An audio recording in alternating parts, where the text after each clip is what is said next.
Astrologer অনন্যাদি YouTube চ্যানেলে আপনাদের সবাইকে স্বাগত। আজকে বলবো, দেখুন আমরা তো সবাই জন্মগ্রহণ করি, সকলেই কি আমরা ঈশ্বরের আশীর্বাদ, গুরুজনের আশীর্বাদ পেয়ে থাকি?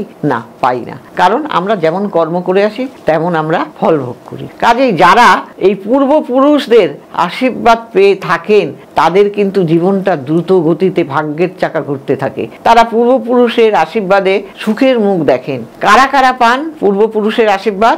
যা কর্কট রাশি, এই কর্কট রাশির মানুষ পূর্বপুরুষের সর্বদা তাদের আশীর্বাদ তাদের মাথায় থাকে। আর এই আশীর্বাদের ফলে এরা কিন্তু সব সময় সব কাজে আশীর্বাদ পান বলেই কিন্তু এগিয়ে যেতে পারেন। জীবনযাত্রা এরা লাভবান হন, জীবনযাত্রায় সমস্ত কিছুতেই কিন্তু এদের বাধা আসে না। যে কোনো কাজেই যদি এরা করে তাতে সাফল্য লাভ পান এবং সর্বদা পূর্বপুরুষরা এদের মাথায় হাত রাখেন এবং তাদের জন্য যদি তর্পণ করেন তারা কিন্তু খুশি হন। সেই জন্য এই যে তর্পণ করা হয় না, পূর্বপুরুষদের জল দেয়া হয়, এগুলো করলে পরে কিন্তু এই কর্কট রাশির তখন তারা পূর্বপুরুষ সন্তুষ্ট হন।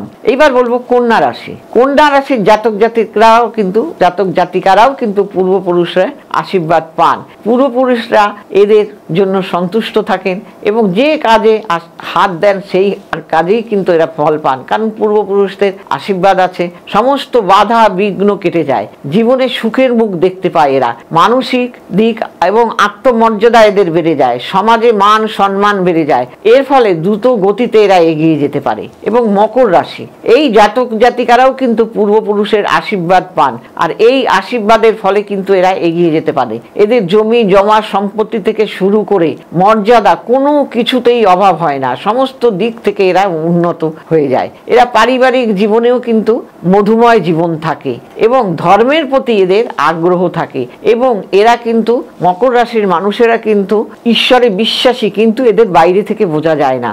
যার ফলে শনির আশীর্বাদ থাকে। মকর রাশি তো শনিরই ঘর অধিপতি, তো সেই কারণে এদের পূর্বপুরুষের আশীর্বাদ থাকে। ধনু রাশি, এরা পূর্বপুরুষদের দ্বিগুণ আশীর্বাদ পায়। এরা পূর্বপুরুষের শান্তির জন্য গরু দান করতে পারেন, এরা পূর্বপুরুষের বিশেষভাবে তর্পণ করতে পারেন। এরা পূর্বপুরুষের আশীর্বাদ ফলে জীবনে দ্রুত গতিতে এগিয়ে যেতে পারে এবং যে কোনো কাজে সাফল্য লাভ করে। এদের কোনো ক্ষেত্রে কিন্তু কোনো সময় সমস্যা হয় না, যেহেতু পূর্বপুরুষের আশীর্বাদ এদের আছে।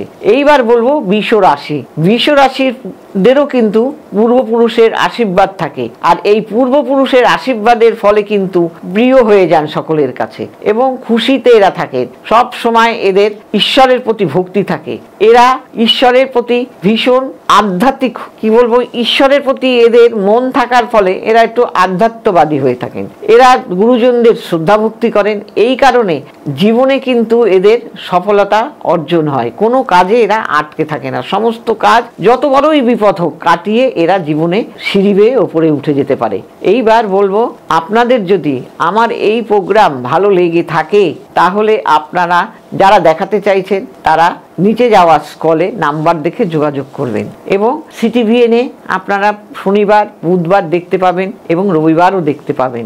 এবং যাদের মনে হবে যে অনলাইনে আপনারা আসতে পারছেন না, তারা, যেহেতু আমি দেশ বিদেশ সর্বত্রই 40 বছর ধরে আমি এই কাজ করে এসেছি এবং আপনারাও ভালোবাসেন, আমিও ভালোবাসি। আপনাদের কাজ দিতে পেরেছি বলেই কিন্তু আমি ভালোবাসাটা পাচ্ছি। আর যদি ভালো লাগে এবং আপনারা কি করবেন, লাইক করবেন, শেয়ার করবেন, সাবস্ক্রাইব করে সবাইকে ছড়িয়ে দিন। সবাই ভালো থাকবেন। নমস্কার।